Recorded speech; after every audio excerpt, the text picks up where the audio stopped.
Antam baby a yegyina yi eye Anlo Hogbetsotso za eye afahye kese de toso dusia na ekoso na sa me so hwede a na kyese enwanwa akono enika ne nyina se Asantehene utumfo oseitutu krobia refi ampasachi kotokohene one na man hu bi na wo ndo mo nyam ebegme bi ase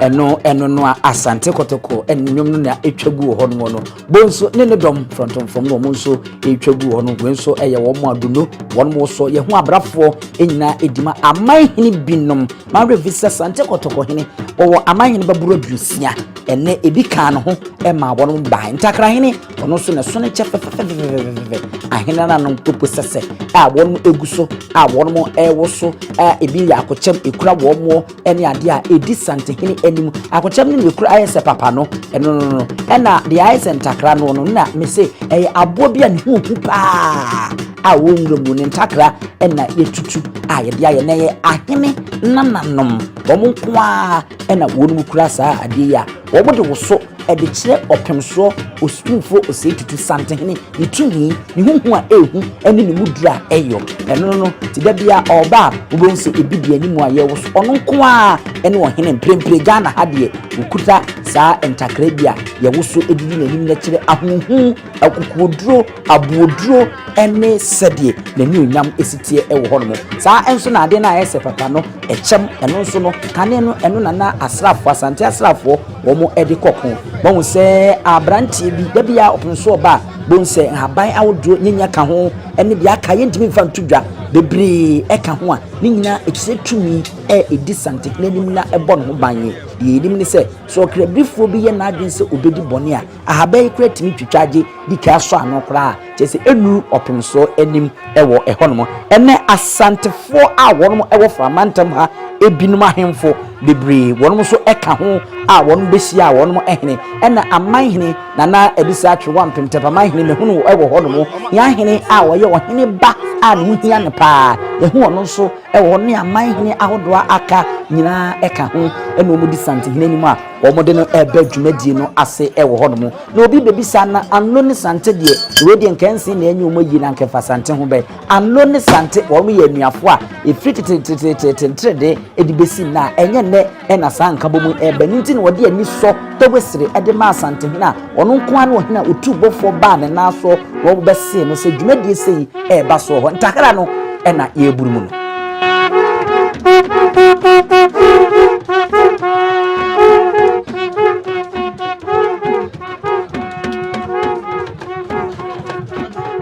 Awusiana chese eno ho asem no a enya asem kutra na Asante so aba abekire ne wonomo ene ne wonomo betumi aya mamere no de etwagu ewo honomo yenko na meka Anlo ene eye akamfo asem a somebere a ohina na oye Anlo wonomo ewula wudi wo mo nimu Togbi Adlaza wotoso mienu ofiri mu to anano mo nse do afia pema hankro ede okono wotwe mu no Asantehene opoku ware ede sika kokko futuo ene niema hodo kan ho ma edi kusie no Asantehene ni ti se na mu sesebo anase jataniti ede ade so unse ade we ye frɛ na ate ye de to akonya so ma Asantehene etena so na konya nso ena eso okwabrane edi enimu na entwene kafo ne entwene bofo enso di anim Asante fraka no nso ena eba ye ka Asante fraka Asante eye oman etwam Asante kobono eko ahafo eko eye mentifedo framantem ha yegina yie Asante beka ha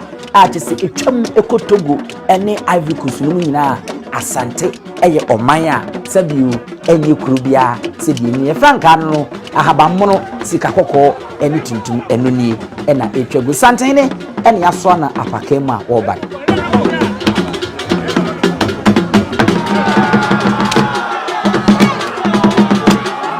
Emore mfise Anlo awo mafia ohini bia wo Anlo obeto na no wonse do Asantehene enisie no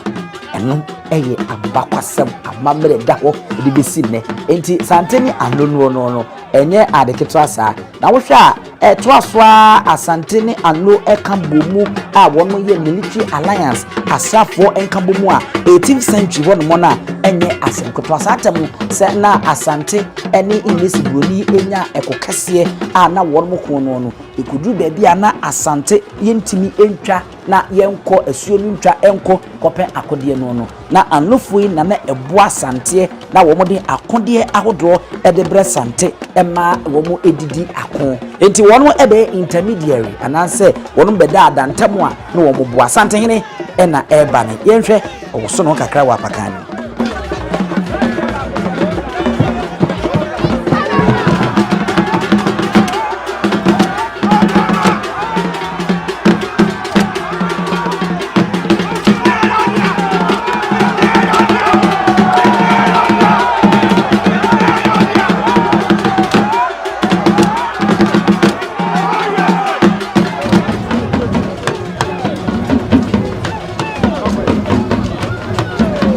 Abusiana enona egusu a yeka yanim ewo honomo no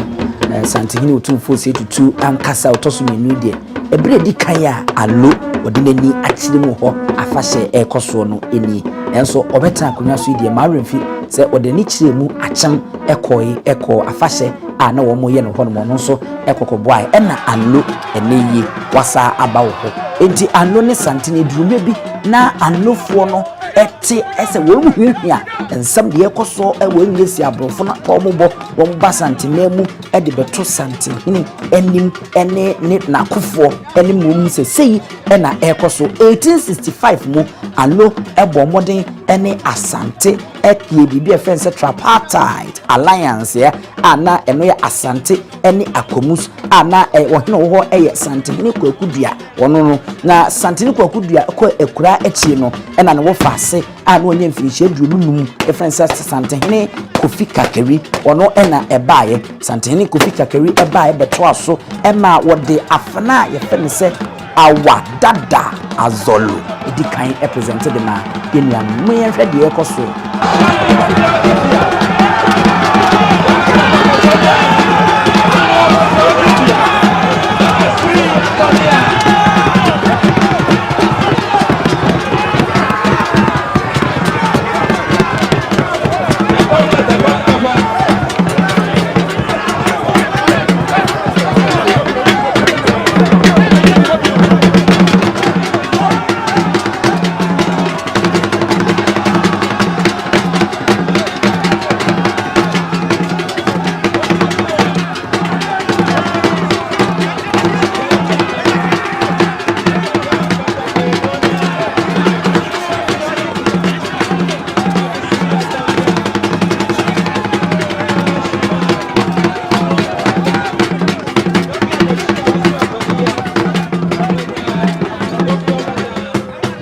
eti Asantehene Kofi Kakeri e de afna ye friend se awadada azolo e di kanye e de ma yenuanum Anlo wono esrafo panyina na odi animu e ma twakan da Asante ene Anlo ni Akomu no ehyemu kenapa e ba won fi se besinne se do ani ekyemu e wo Anlo a sa afna no e ka wono aniema a ye pempra niema ho a e da kaklu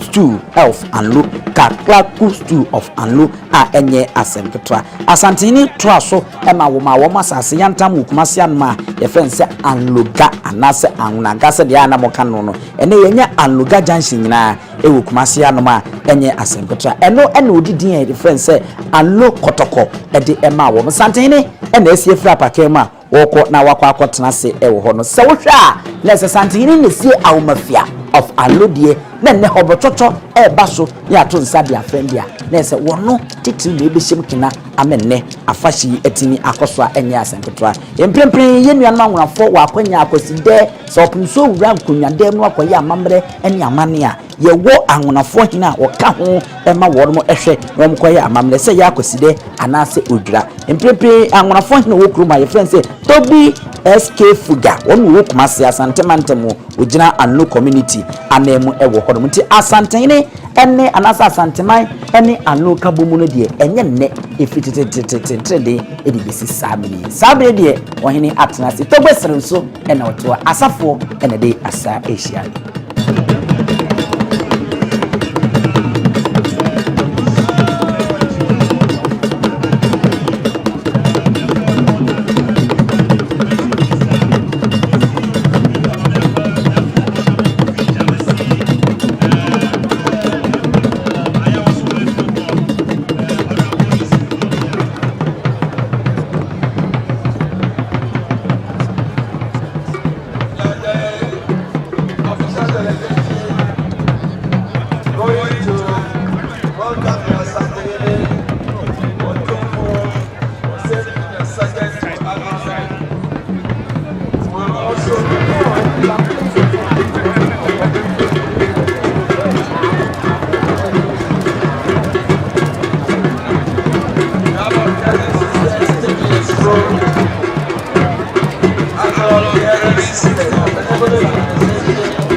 na woma yenuanom Anlofo asase yantam wey the Vice President of Ghana, His Excellency Dr. Alhaji Mahmoud Bawumia, wono nso enmo se waba bechia Asantehene ewo hono no oma won asase yantam ewu kumase anomo a eno na won betena se a won mo echechire ya metena so ene won ye friends Anloga dodo na kansa amraga eye Anloga na ese eye twaka ebeda ayeye nuanom Anlofo yi ene Asante.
Associated with differences in political choices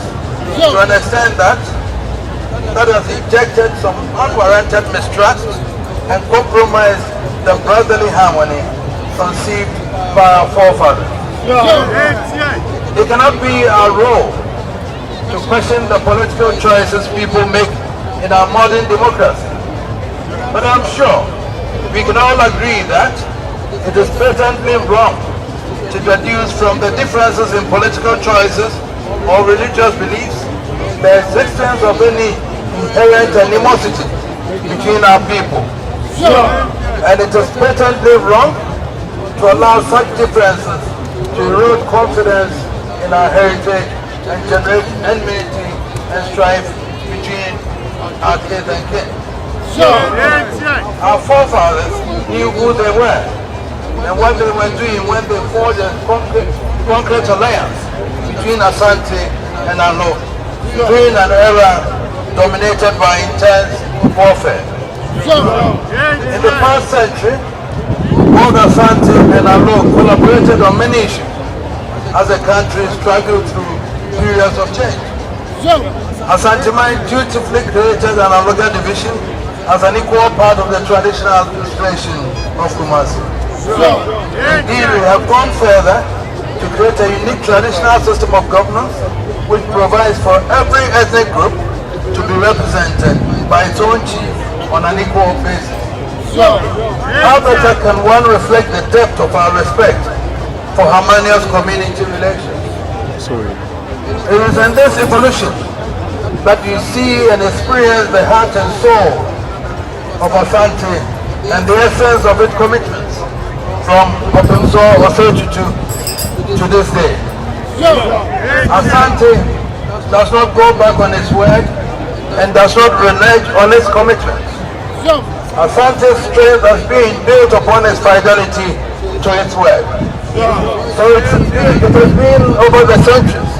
So it is today. So it will be with the alliance entered into by my great uncles and the Anlo state. Mama War, we do not enter the political space as traditional leaders, but you will permit me today to cast our minds back to the election and I do this most reluctantly, but with some personal feeling because of the need to clear some of the distortions that have festered and adversely affected our relations. There is no historian or political analyst who would deny that the odds were stacked against the favorite son of the Anlo state, when he the National Alliance of Liberals. Bedema was CP. Even though he had fallen out with President Nkrumah and spent time in exile, his political base was that of the CP. When President Nkrumah was overthrown, the CPP was proscribed and its members banned from that. Apart from the area where he was heralded as a favorite son, in the rest of the country, the base from which he would draw his support had been removed. It was the political opposition to President Nkrumah which naturally benefited from the political process. Only politicians, not as traditional rulers, can understand and address the machinations at work then. What nobody can suggest on any evidence is that it had anything to do with Asante or any ethnic consideration for that matter. But Tomiwa, Mama, now consider why this means so much to me personally. When Bedema formed now, National Alliance of he find the man to be his right man as national chairman. The person he found to be his national chairman was no other than my own brother. Yes, my own brother, Grandma John Francis Kovner, son of the then reigning Asantehene, John Kovner, a distinguished lawyer, knew he was placing his future traditional prospects at risk by opting for frontline politics at the time. But he believed so much in the leadership of Bedema, he was willing to make the supreme sacrifice. Son of the Asantehene, at the very heart of Menchia, be out there as the right-hand man of Afro Bedema. Indeed, there was an Asante conspiracy against him. And how does it feel for my own brother to make the sacrifice he made, only to hear the distortions that have existed to this day? Clearly, it is only fair that we begin to debunk the myths and learn to separate the machinations which drive the conduct of individual politicians from the roots of their birth or their religious orientation. By the wisdom of our forefathers, the celebration of Hogbetsotso appropriately provides for a period of reflection and soul-searching for the settlement and resolution of discord within families and among the people. Today, the Awomefia, chiefs, Abotwada and queens of Anlo State can set a beautiful example for our nation by extending the process of discord resolution beyond the limited family and traditional environment. You can help kickstart the process to purge ourselves of past contaminants of all types, flush out the sources of unwarranted discord, and encourage the growth of a healthier climate for public discourse and social and even political interaction. Our mafia, Asantehene thanks you for remaining true to the ideals of our forefathers. We applaud the Tobiwa, Mamagawo and elders for the loyalty and good counsel which they have served their proud state. And we thank you again and again for your hospitality. As we prepare for brother to bid goodbye, I ask in the spirit of the moment to let the elegance of Fonton from and the energy of and to the music of peace to the glory of one nation we proudly call Ghana. May we forever triumph together in the arms of great Ghana.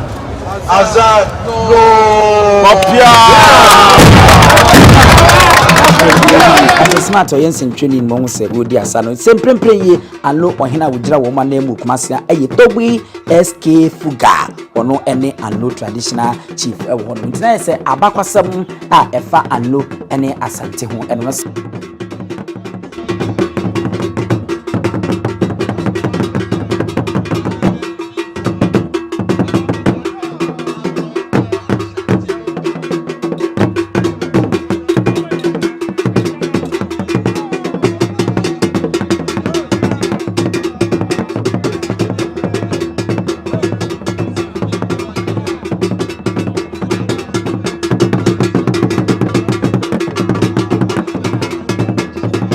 Abusia Satemi Ebra Edra Asantehene Otumfo Osei tutu a wotoso mmienu Dumadi odi na nimunyam ebete echiri no no Ebra so se afedie achede a wono nso ede eba ye no no wode eba na wodo bechiriti ye hu se hiahene a wono no eye Asantehene ba ne hu hia no di na se kire eno no ne hu ehia no no ehu se tepaman hene ono nso ejina ho bi nana ebise atwe wampem ono nso ejina ho bi sami achede ebi eyesikedwa eno bi eno mo kwa kwache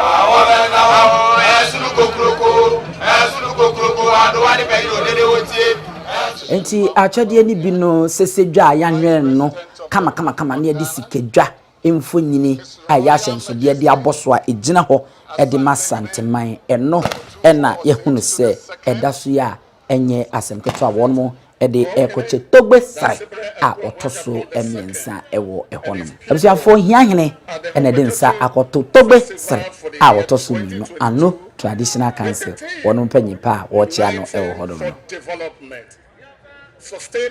atwaso achia eye ohina ofiri Togo baye ena afi ni tekiteku a wono ogamanche wono so ena okoya oko echia no ewo hodom no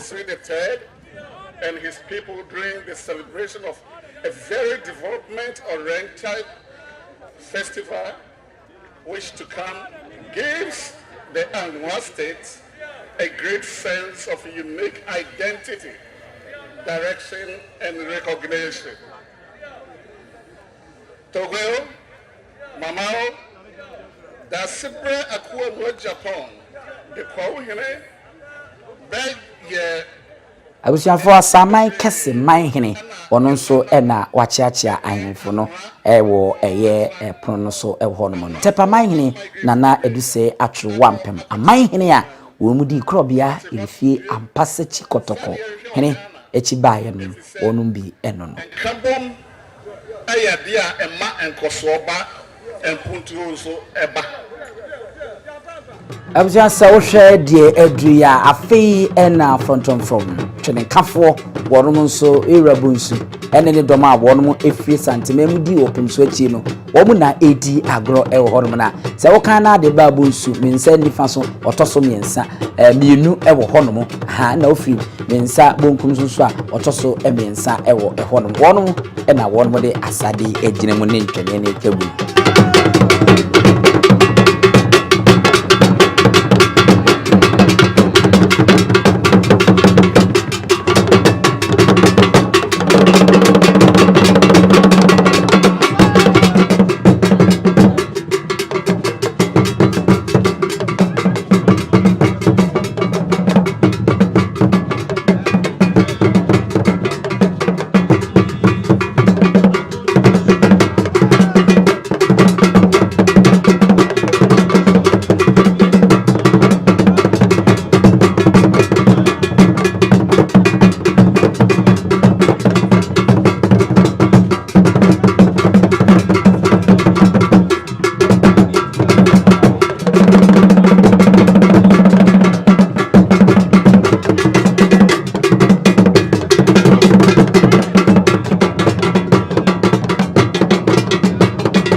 Abusuya Samre Samusha Asante Kotokohene Krobia Rifi Ampasechi Kotokohene no kuma pema apembeba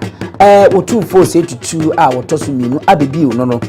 Asante manyina ewura eno no Samre wono na mohunu se wosimpitimpimpim a wasode na woko na wode enchia etwato de akoma togbesere a wotoso miensa one ne domo na afiyi wakra wono mokra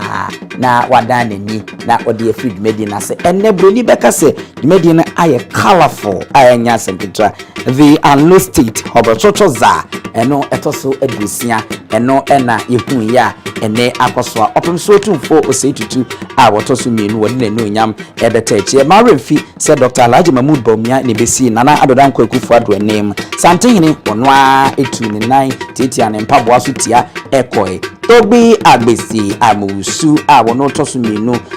chairman of Central Planning Committee Awadada of Anlo State wono so ebebi Tobi Agbazo a toso miensa Dusi Fiagba of Anlo wono so ebebi sa enso na Tobi Zewu a wotoso enan Domi Fiaga of Anlo wono so bai Tobi Nyaho Tamaklo toso num wono so eba Asantehene na ebusuafo ogusu a wo konanim na encha na momenhwe abro mode yasa edisia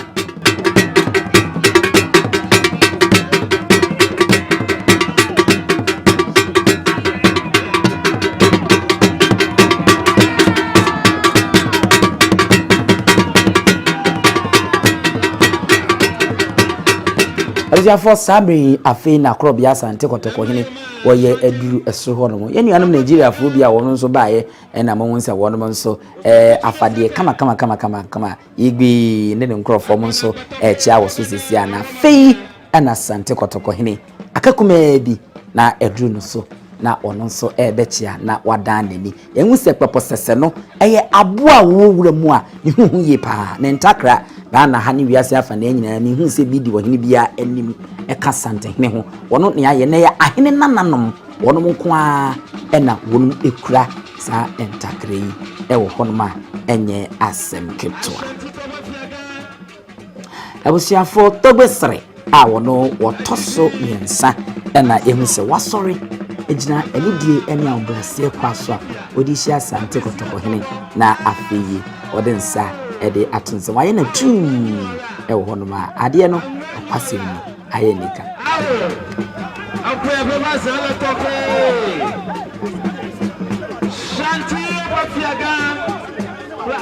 ene aye nika papa